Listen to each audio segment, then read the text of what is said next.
There are 6 items that I want to talk to you about. The first, if you're involved in a lawsuit, write down a chronology, everything that you can remember that happened. Tell me about documents, conversations that you had, who said what to whom, who was involved in every meeting, emails that you sent back and forth, text messages. Second, organize your documents in a chronological fashion and flag those that you think are most important. But don't leave any of them out. I can't tell you how many days upon days I've spent in a conference room organizing a client's documents.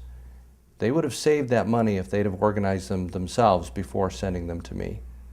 The third of our 6 best things that you can do to save money if you've been sued is to give me a list of all witnesses, anybody who was involved in the dispute in any way, and tell me what you think they know, and then let me go contact them.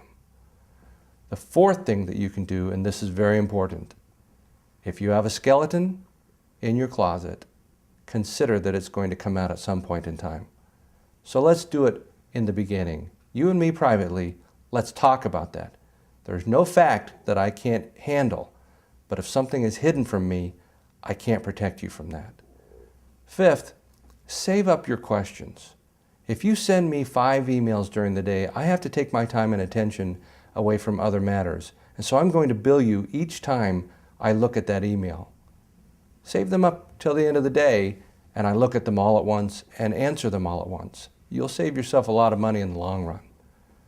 The last of our 6 best things you can do to save money if you've been sued is to ask me what items you can actually handle yourself.